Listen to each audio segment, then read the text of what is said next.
Pessoal, graça e paz. Estamos começando mais uma classe, estudando o Apocalipse.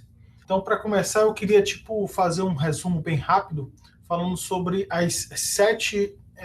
os sete julgamentos que Deus traz sobre as três formas de julgamentos que Deus traz sobre os últimos dias, as três partes dividido em sete etapas, as três partes dividido em sete coisas.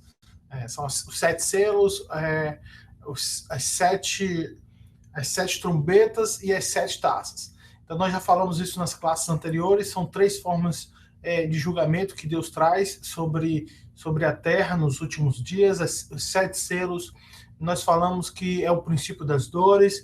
As sete trombetas, elas começam a acontecer necessariamente pós o arrebatamento. Isso dependendo da linha da crença que você tem, pré-tribulacionista, mesotribulacionista, pós-tribulacionista.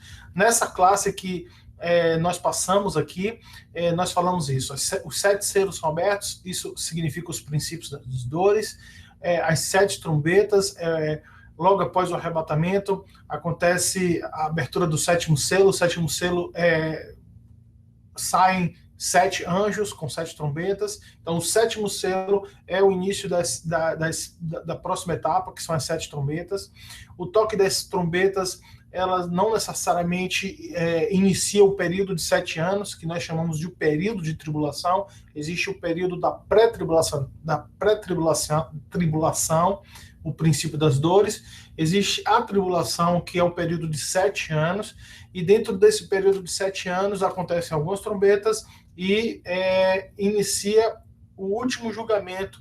E o capítulo 16 ele fala mais ou menos sobre isso. O capítulo 15 ele fala um pouco sobre isso, falando sobre, no versículo 1, ele diz, porque nelas é consumada a ira de Deus. Então, nós chamamos os sete taças, ou os sete cálices da ira de Deus, porque é praticamente o julgamento final do Senhor sobre esta terra.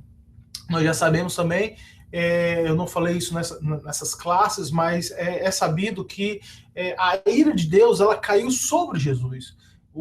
A crucificação de Cristo, o Cordeiro imolado, foi toda a ira de Deus contra a humanidade canalizada apenas para um homem, Jesus o Cristo. Então, nós temos um pouco a noção do que significa a ira de Deus. Hoje nós pensamos, Deus está irado com a humanidade. Se você está pensando que Deus, de certa forma, ele está distante de ti, porque ele está irado com a sua pessoa, isso é um engano de Satanás, é um engano do nosso adversário. Nós vimos na classe anterior, quando falamos em Apocalipse 12, ele é o enganador, aquele que enganava todo mundo, ele é o que engana todo mundo. Mentira, Deus ele te ama. Por causa que Deus te ama, ele enviou Jesus Cristo, o seu Filho unigênito, por amor a você. Então Deus não tem de forma alguma ira contra você. Claro que as multidões de pecados trazem separação entre Deus e o homem, a iniquidade nos separa de Deus, porém não existe uma ira de Deus sobre a sua vida. A ira de Deus, ela está sendo cada vez mais, por causa da humanidade, por causa desses acontecimentos, a ira de Deus ela tem crescido, e o Senhor ele vai derramar essa ira nos últimos dias, principalmente nesse capítulo 16 nós podemos ver isso, os sete cálices da ira de Deus. Porém, contra a sua pessoa em específico, contra a pessoa, o indivíduo em específico, não existe isso. O Senhor, por meio de Jesus Cristo, ele está disponível. Basta simplesmente você se voltar para ele. Amém? Então, é bem interessante nós pararmos e pensarmos um pouco disso. Quando falamos da ira de Deus, nós pensamos sempre Deus irado, um Deus está sempre irado com a humanidade, com o povo. Não. O nosso Deus é um Deus de amor. Porém, assim como ele é um Deus de amor, ele também é um Deus de justiça. Ele zela, ele vai cumprir a sua palavra. Então, esse julgamento nada mais é do que o cumprimento da palavra de Deus. E nós já falamos isso, é interessante nós voltarmos nesse ponto. Por que acontecem esses julgamentos, as tribulações, essa tribulação específica? Por que acontece isso? Para três coisas. Primeiro, para que os descrentes venham entender que Deus ele está no controle de tudo. Nos últimos dias, principalmente no período do governo do anticristo na terra, onde Satanás terá o domínio, o governo literal aqui na terra, podemos entender e pensar que o Senhor ele perdeu o controle. Não, o Senhor continua sentado no trono com o domínio e o controle absoluto de tudo. Então é necessário que essa tribulação aconteça e esse julgamento venha sobre a terra para que os descrentes eles entendam que Deus, o Senhor, Criador dos céus e da terra, continua sob controle. O segundo ponto é sobre Israel. Esse julgamento vai vir sobre a terra, a tribulação vem para que Israel se volte para Deus. E no momento que Israel se volta para Deus, Israel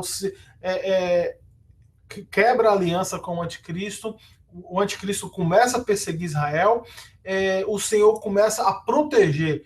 Se você analisar esse capítulo 16, falam de um julgamento não sobre a nação de Israel, não sobre o povo, mas um julgamento contra o governo do anticristo. A gente vai estar falando sobre isso. E o principal motivo para essa guerra, esse conflito, essa tribulação, é para a implantação do reino de Deus. Nós falamos isso.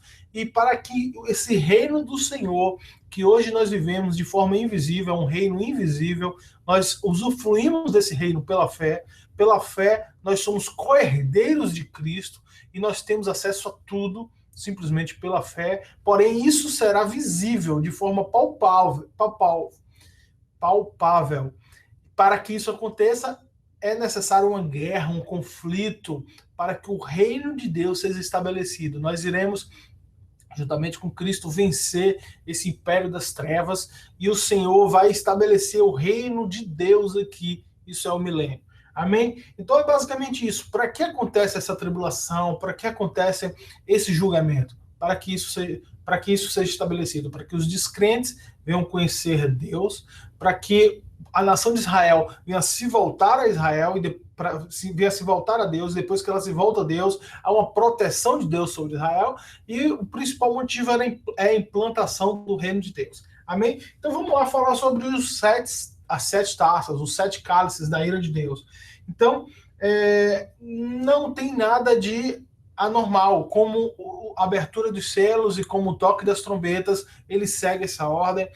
Mais uma vez eu vou falar sobre isso, não existe uma cronologia exata dos fatos. Nós vemos na aula passada sobre a ascensão do anticristo, sobre a perseguição, o finalzinho do período dos 3 anos e meio. Então não necessariamente quer dizer que o cálice vai iniciar no final dos 3 anos e meio. Nós não sabemos isso. Então, nós lemos e entendemos que esse julgamento acontecerá durante os 7 anos. Dá-se a entender que no final desses 7 anos, pois nós não vemos mais a ação aqui dos 144 mil, nós já sabemos que as 2 testemunhas não estão aqui mais, então dá-se a entender que é na segunda parte desses 7 anos. Também é interessante notarmos que durante esse julgamento das 7 taças, não existe mais arrependimento. Nós não vemos o povo se voltar a arrependimento. Durante as trombetas, alguns acontecimentos, o povo glorificava o nome do Senhor, porém aqui agora não mais existe isso. Então, é um julgamento específico contra o governo do anticristo, que está dominando sobre a terra. Ele se volta contra Israel, ele se volta contra os santos, e há um julgamento específico contra esse governo que está dominando o mundo atual, e o mundo desse período, e contra aqueles que já aceitaram a marca da besta. Ok? Então vamos lá, vamos iniciar pelo verso 2, que ele fala o primeiro cálice é derramado. Diz assim: e foi o primeiro e derramou a sua taça sobre a terra, e fez uma chaga má e maligna nos homens que tinham o sinal da besta e que adoraram a sua imagem. Então a primeira praga que acontece nessa última etapa é uma úlcera maligna. E é interessante que ele deixa e ele marca essa expressão apenas sobre aqueles que têm a marca da besta. Então, é uma praga que acontece sobre a terra.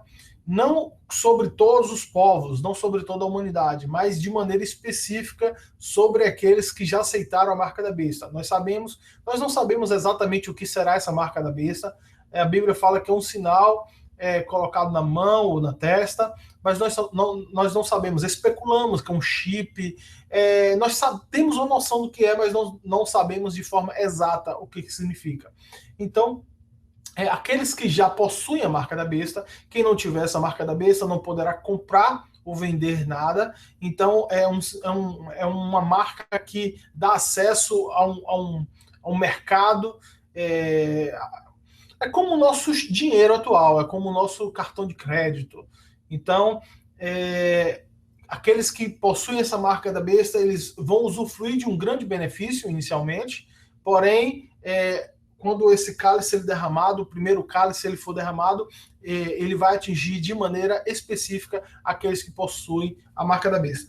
Então, o que acontece? Uma úlcera maligna. Essa praga aconteceu também nas 10 pragas do Egito, quando o Senhor estava combatendo contra o Egito para libertar o seu povo. E é um pouco parecido agora nesse exato momento. É o Senhor combatendo contra o governo do anticristo para libertar a nação de Israel, para libertar os santos. Então, alguns acontecimentos do Êxodo específico das 10 pragas vão acontecer aqui novamente. Nós vamos ver que algumas pragas são parecidas. Essa primeira praga aconteceu, está em Êxodo 9, verso 10, que, se não me engano, foi a quinta ou a sexta praga do Egito. A segunda está no verso 4, diz assim, no verso 3, e o segundo anjo derramou a sua taça no mar, que se tornou em sangue. Então agora as águas salgadas, elas se transformam em sangue. Nós vimos isso na trombeta, no toque das 7 trombetas. Uma dessas trombetas tornou 1/3 das águas como sangue. Então, agora, 1/3 das águas salgadas, e agora nós vemos não apenas 1/3, mas um panorama global, todas as águas salgadas, elas se transformam em sangue. Isso também aconteceu no Egito, quando o rio Nilo ele se tornou em sangue. O rio Nilo é uma água doce, e nós vamos ver agora aqui o terceiro cálice, no verso 4, que diz assim, e o terceiro anjo derramou a sua taça nos rios e nas fontes das águas, e se tornaram em sangue. Então, nas trombetas, um toque da trombeta foi transformar 1/3 das águas potáveis em águas amargas, não foram águas de sangue. As águas de sangue aconteceram no Egito, o rio Nilo. Então, podemos notar também que existe sempre uma proporção crescente. A praga do Egito foi apenas o rio Nilo que estava em sangue, aconteceram diversos acontecimentos, estamos agora no período da trombeta, 1/3 dos rios se tornam amargos, e agora no derramar do cálice, todas as águas doces elas se tornam em sangue. E no verso 5 ele fala por quê. Por que o Senhor tem essa mania de transformar água em sangue? Ele fala que no verso 5 diz assim, e ouvi o anjo das águas que dizia, justo é o Senhor, que era e que há de vir, santo és, porque julgaste essas coisas. Visto como derramaram o sangue dos santos e dos profetas, também tu lhe deste sangue para beber. Porque essa humanidade ímpia, ela tem fome e sede de sangue, do sangue dos inocentes. Isso acontece desde o dia em que Caim matou o justo Abel. A humanidade, ela clama por sangue, por violência, e principalmente o sangue daqueles que são inocentes, são justos. Então, Deus dá de beber para que eles bebam sangue. Então, por que o Senhor fez isso? Aqui na própria Bíblia está respondendo. É interessante também que 70% do nosso mundo, do globo terrestre, ele é feito, 70% é de água. Apenas 30% é a porção terrestre, 70% é de água. Desses 70%, apenas 3% dessas águas são águas potáveis, são águas doces. Interessante que desses 3%, cerca de 2% são as águas congeladas dos polos, tanto o polo sul como o polo norte, os árticos. Então, apenas 1% na nossa atualidade, nós temos água potável, água doce. Então, olha como nós somos frágeis. O ser humano ele pode passar dias sem consumir um alimento sólido, a comida, porém ele não consegue sobreviver muito tempo sem beber a água, sem a nutrição por meio da água. Então, agora, nesse exato momento que esse cálice é derramado sobre a terra, há um grande caos, porque a água potável ela é extinta. As águas se tornaram em sangue. Então, o que é que acontece? Vamos seguindo. O verso 8 fala sobre o quarto cálice. E o quarto anjo derramou a sua taça sobre o sol, e foi-lhe permitido que abraçasse os homens com fogo. Então, agora o que é que acontece? O sol ele se torna mais poderoso e se torna mais quente. Um texto bem interessante que eu separei aqui para ler está em Isaías capítulo 30, verso 26, e diz assim: e a luz da lua será como a luz do sol, e a luz do sol 7 vezes maior como a luz de 7 dias, no dia em que o Senhor ligar a quebradura do seu povo e curar a chaga da sua ferida. Isaías 30, verso 26, ele já está falando um pouco sobre isso. O sol 7 vezes maior, um sol que estará mais quente do que nós já vivemos hoje. Aqui, por exemplo, eu estou no Texas, em Dallas, e aqui é muito quente. Eu fiquei muito impressionado com isso. Nós somos brasileiros e sabemos como o verão no Brasil ele é quente, porém o verão aqui, eu experimentei isso no ano passado, foi uma coisa mais absurda. Eu nunca senti tanto calor. Aqui é muito quente. Aqui é um clima de deserto. Então, por exemplo, 9 da noite aqui faz cerca de 30 graus. Então, se nós tivermos uma proporção de 7 vezes mais isso que nós já temos sofrido, é surreal. Porém, é interessante também entendermos que com esse aquecimento global, existe, isso é real, porém não há nada que a humanidade possa fazer para que venha impedir esse acontecimento. O Sol realmente estará 7 vezes maior na sua força, e a luz da Lua será como a luz do Sol, ou seja, por um determinado período não haverá escuridão. Então, mas é interessante que esse calor, esse cálice derramado sobre o Sol, essa grande força do Sol, 7 vezes maior, poderá derreter os polos, né? As águas doces, parte dessas águas doces. A humanidade ela fica sem água por um tempo, porque as águas doces foram transformadas em sangue, porém a próxima praga traz um sol abrasador, como fala aqui no texto, um sol insuportável, porém esse sol insuportável pode derreter esses polos e trazer um pouco mais de água para a humanidade. Então eu acredito que existe um acréscimo de dias para o homem por causa disso. Como o homem sobreviverá sem água? Claro que nós sabemos que vão existir algumas reservas, porém é necessário que haja algo a mais para suprir. Então, eu acredito que esse sol acaba compensando essa escassez de água por um tempo. Verso 10 fala sobre o próximo cálice, é o cálice número 5, que fala sobre o quinto anjo derramou a sua taça sobre o trono da besta, e o seu reino se fez tenebroso, e os homens mordiam a sua língua de dor. Então traz novamente um ataque específico, é nítido isso.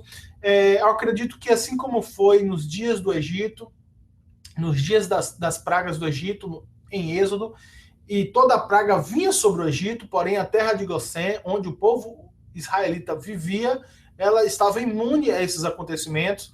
Então eu acredito que será um pouco parecido com isso. Eu acredito que a nação de Israel estará um pouco imune, em parte sim, em parte não, dependendo do acontecimento. No primeiro cálice ele é nítido, que apenas a marca da besta, porém, no momento que esse sol se torna abrasador, eu não sei se isso atingiria o povo de Israel. Eu acredito que esse castigo não atingiria o povo de Israel. Da mesma forma agora, quando o foco é o trono da besta e há uma escuridão total, o mundo ele se torna tenebroso. Assim já aconteceu também no Egito, foi a 9ª praga do Egito, eu marquei aqui, está em Êxodo capítulo 10, verso 21. E, então eu acredito que isso acontecerá sobre toda o governo da besta, porém Israel, que está fora desse governo, Israel que rompe com a aliança, ela está imune a esse acontecimento, acredito eu. A Bíblia não fala nada, não dá nenhuma pista acerca disso. Porém, assim como foi no Egito, eu acredito que será nesses últimos dias, nos acontecimentos das 7 taças. Então, o mundo estará em trevas. Interessante porque há um grande sol, um sol 7 vezes maior, está consumindo, e agora o Senhor traz as trevas. Então, de certa forma, serve também como um refrigério, porém, os homens não olham por esse lado e começam a blasfemar de Deus. Então, outro ponto interessante, quando o Senhor fez isso no Egito, na 9ª praga do Egito, o Senhor ele fere o sol, de certa forma, e há uma escuridão sobre a terra do Egito. Então, é interessante porque o Egito ele tinha como seu principal deus o sol.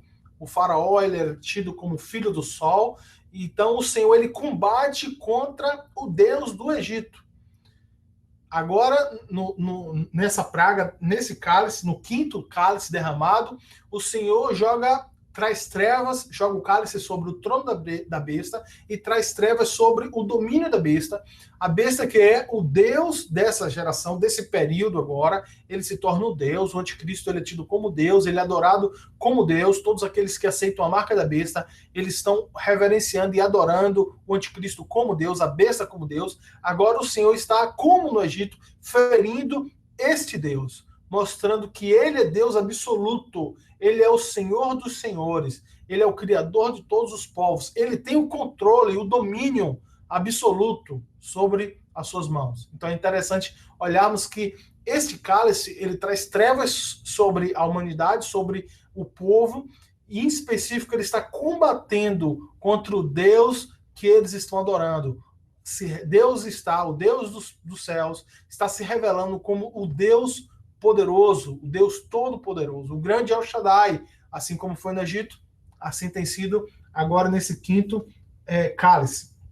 O 6º cálice, no verso 12, ele fala assim: o 6º anjo derramou a sua taça sobre o grande rio Eufrates, e as suas águas secou-se, para que se preparassem o caminho dos reis do Oriente. Eu quero falar um pouco mais nisso lá na frente.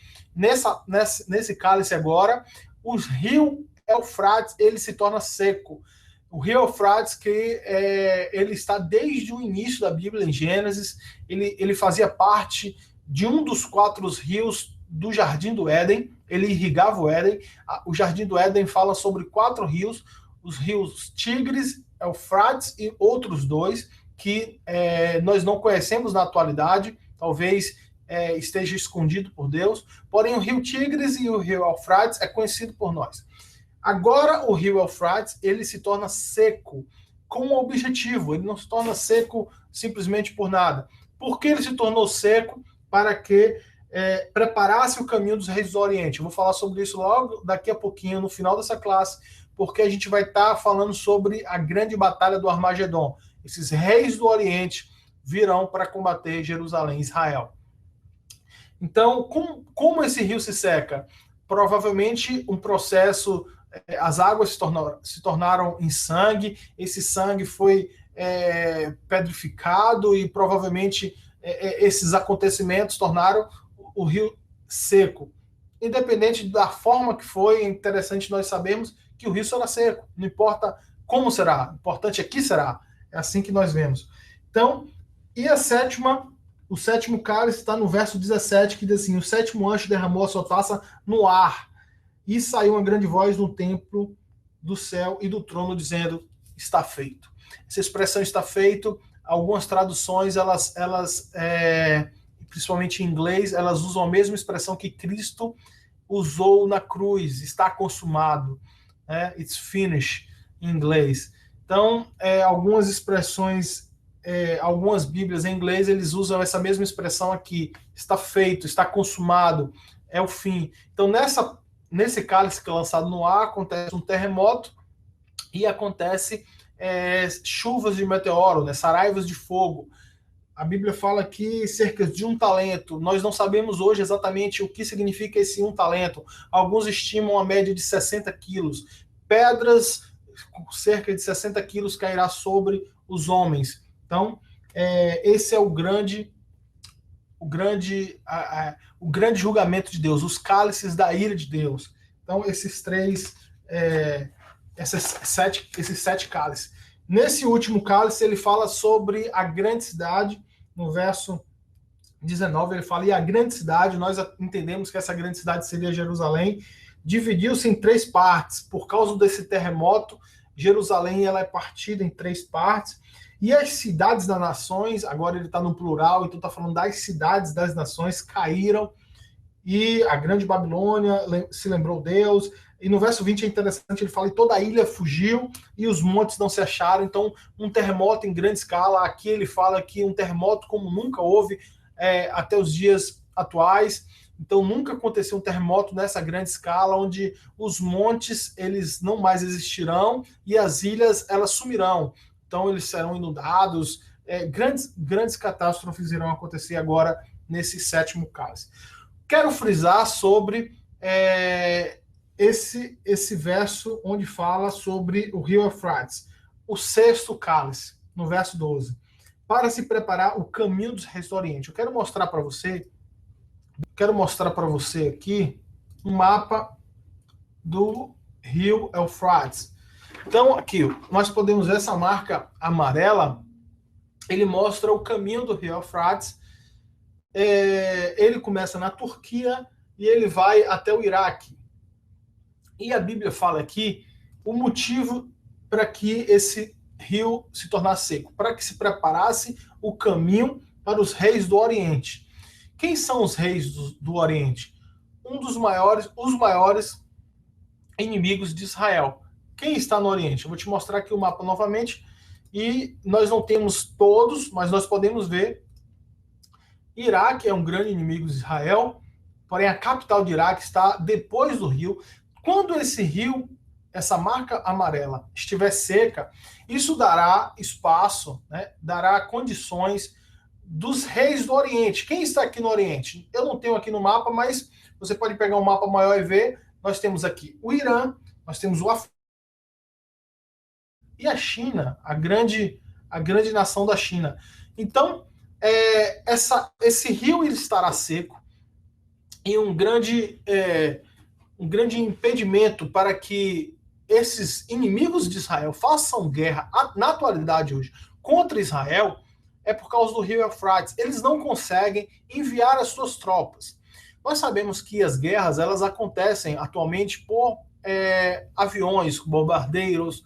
Nós temos agora o drone, que eles estão utilizando, são aves sem passageiros para bombardear alguns pontos específicos, porém apenas por ataques aéreos, uma guerra ela não pode ser vencida.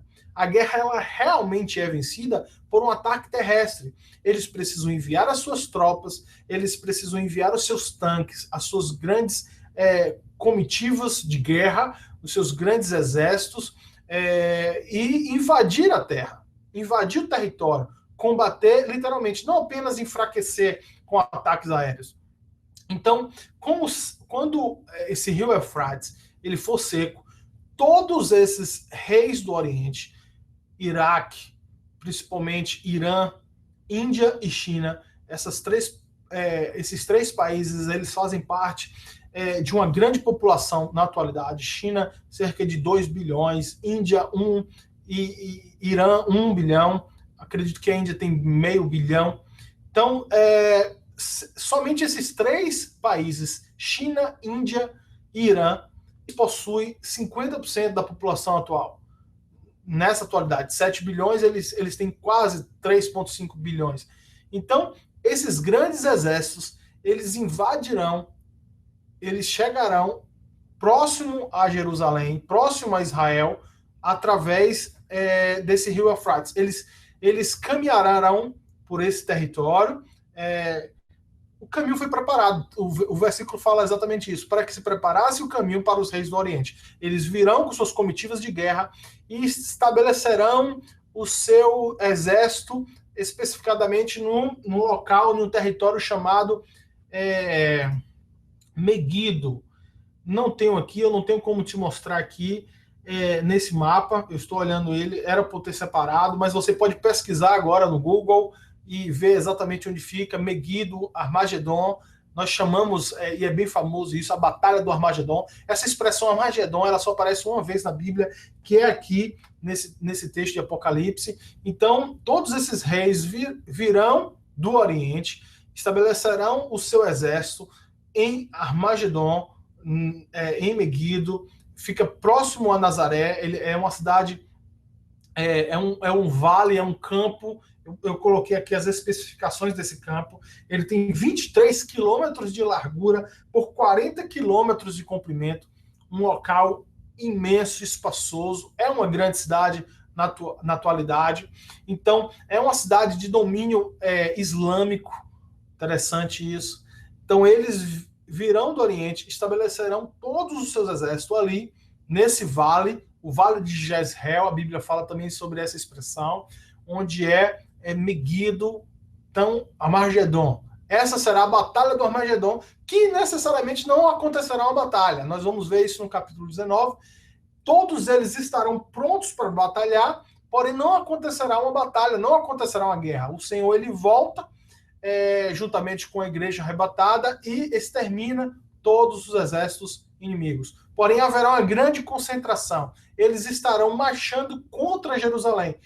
Esse vale, o Vale de Jezreel, esse local chamado Meguido, Armagedon, ele é próximo a Jerusalém. Então, a marcha acontecerá desse local até Jerusalém. Eles subirão em guerra. Quando Jerusalém estiver sitiada, fechada, cercada, e todo Israel não verá mais socorro, eles olharão para cima e verão Cristo voltando com um exército dos céus, batalhando a seu favor. Basicamente, esse é o acontecimento.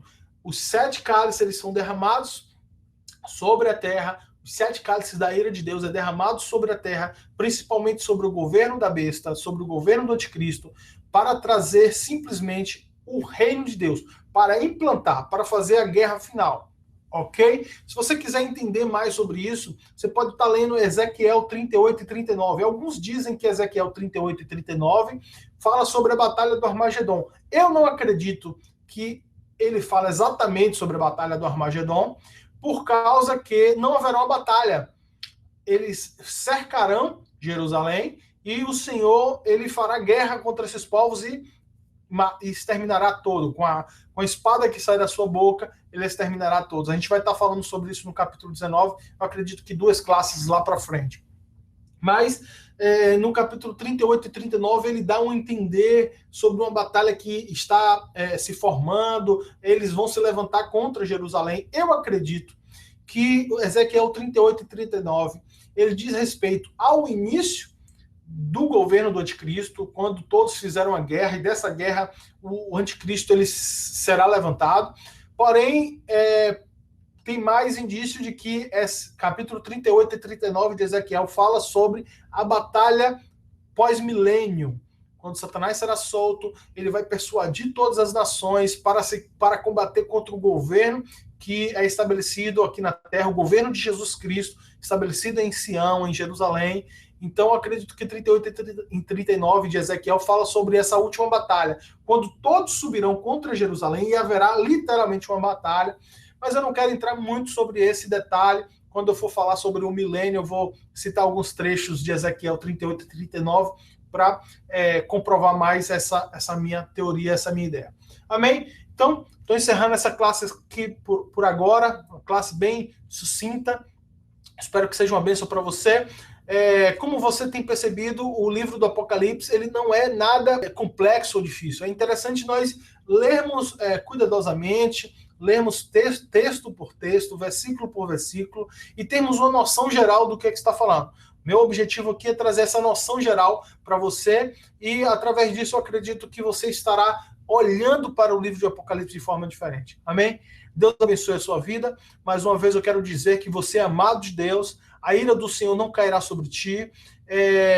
O Senhor ele enviou o grande amor, um grande gesto de amor para tocar o teu coração. A morte de Jesus Cristo na cruz do Calvário é a grande prova disso. Jesus morreu, ele foi sepultado segundo as Escrituras e ele ressuscitou aos céus. Hoje ele está à direita de Deus intercedendo por você, orando e clamando para que você entenda o amor do Pai. Na próxima classe a gente vai estar falando sobre dois grandes capítulos que traz uma grande confusão também, capítulos interessantes, Apocalipse 17 e Apocalipse capítulo 18, fala sobre dois domínios do anticristo, o domínio da religião e o domínio econômico. A gente vai estar falando sobre isso. Amém? Deus abençoe a sua vida. Grande abraço. Em nome de Jesus, fique em paz.